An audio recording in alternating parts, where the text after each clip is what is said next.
Fortunately, the President of Guinea and myself have been sharing sit-stand this morning, and we've been speaking very well. In fact, the first question he asked me, how's the border situation? And I told him things are getting under control. Hello and welcome to Tête-à-Tête, France 24's flagship interview show. Our guest today is the President of Liberia, Joseph Boakai. Thank you very much, Mr. President, for being our guest. Thanks for inviting me. Liberia has often been associated with civil war, poverty, and lack of democracy. You were elected. What is your main priority? Is it peace? Is it democracy? Is it bringing foreign investment to Liberia? Or all of the above? I'm glad you added that. It's all of the above. But I believe for a country that had gone through conflicts, the first and foremost, I believe, was to bring about peace and reconciliation. And then also get the people to understand that we have a nation that we need to build. And so after the peace and reconciliation, we should move to the next area where we change our habits that have become a problem to development, such as corruption, such as maybe the idea of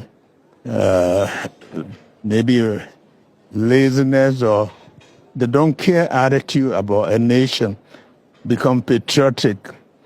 And that's why we've been working with trying to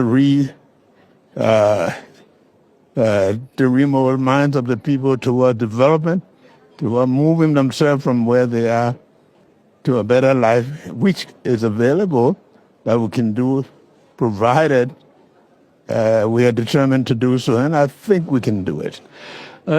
You spoke about peace, you spoke about reconciliation, you didn't mention justice. We know that there are many calling for justice, including for warlords who have not been brought to justice.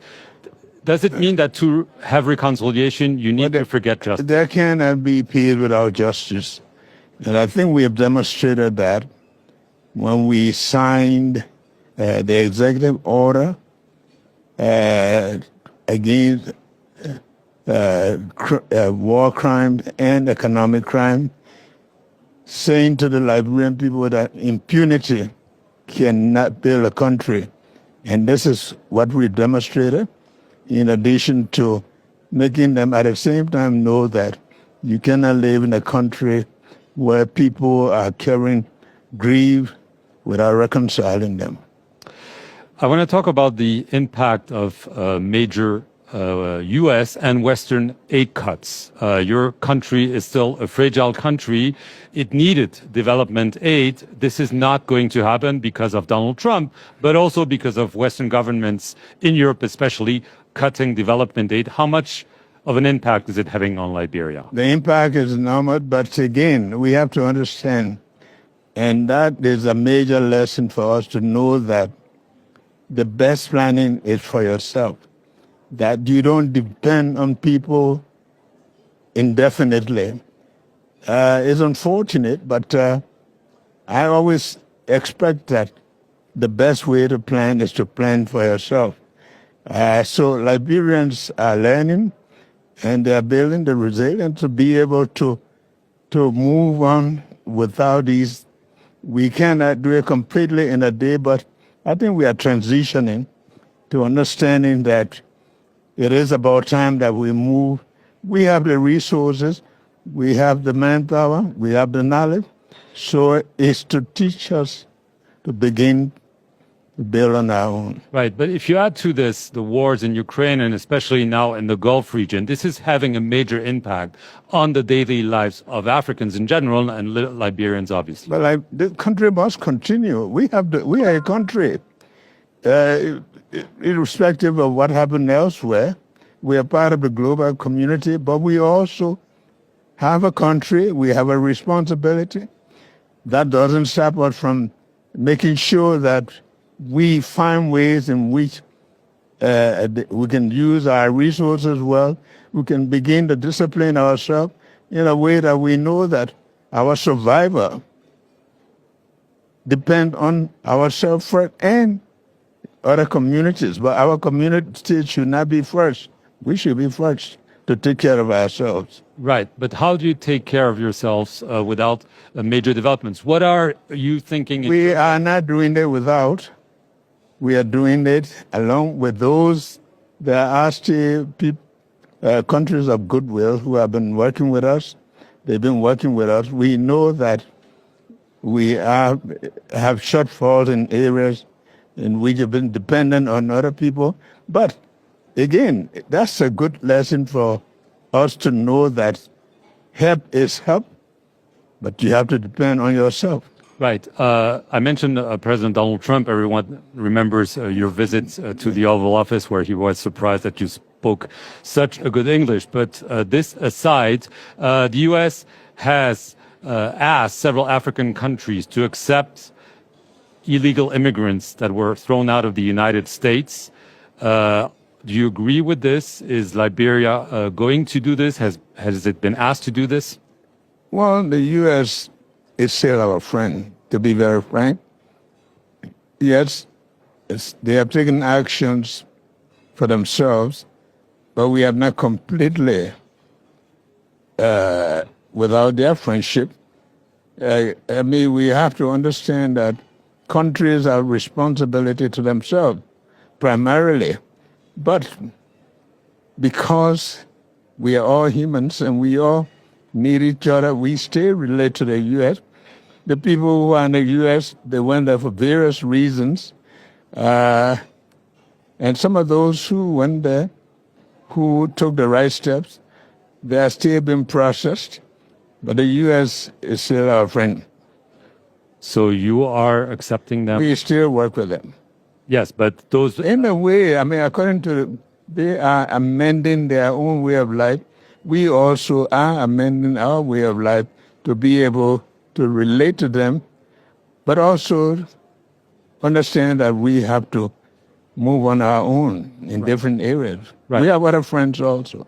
Right. I want to talk about democracy in the region. Obviously, in Liberia, there was a transition between George Weah and you. But in many other countries, first of all, there are no transitions. And in some others, there are coups. I mean, we've seen it in the Sahel. How worried are you about the state of democracy in West Africa? I think Liberia has enough experience. Liberia has had a lot of problems in trying to become a country, and we have learned that. We have learned that war is not the way to go. We have also learned to live with our neighbors, and we are doing everything possible to show them that we are experienced enough in conflict, and we are avoiding conflict, and we know that we can do it by working with them as good neighbors, working with them as people who know that we have interdependence, even as neighbors, in smaller ways, because the people in the region all belong to almost the same families. Right, but ECOWAS is not a family anymore. 3 countries have been expelled because of the coups. Is it still relevant? That's my question. Not quite so. ECOWAS is Africans. They have made a decision, but we believe that there might be second thoughts to think about the decision they have made, and we cannot throw them out because, remember, most of these countries are countries that have no access to the sea. Yeah. So there's no way they can live independent of countries that have access that they can make use of. So we work with them. We try to make them understand that we are still available as friends. So they should come back to ECOWAS. Well, it's a decision they have to make, but we have to encourage them by the way in which also we treat our people, because whatever made them to decide otherwise, we have to show them that we all can live together. We can help to teach our people. Some of the reasons that people left, the leadership attributed to those things. If you treat the people the way they should be, lead a country by example, try to provide for your people, you can demonstrate a way that will encourage other people to come to work with you.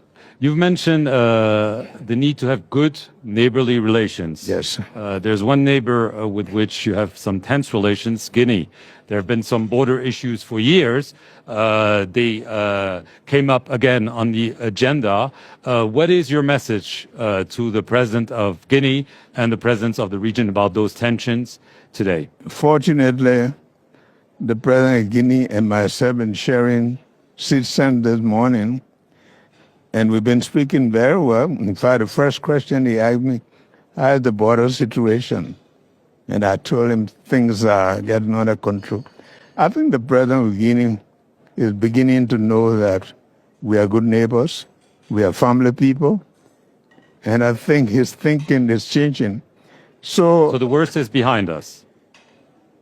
I would believe so, but we have to work at it because tension don't just disappear in a day. But we are doing everything to show him that we are good neighbors. We've been working together for years, and we can continue to do that. So you trust Mamadi Doumbouya? Mamadi Doumbouya and I talked today, and I called him my nephew, and I said, today I'll be seeing him. And he said, the doors are open. Joseph Boakai, I want to thank you very much for being our guest Thank you again, France 24. very much so. And thank you for watching this edition of Tête à Tête on France 24. Thank you. Thank you, Mr. President. Welcome.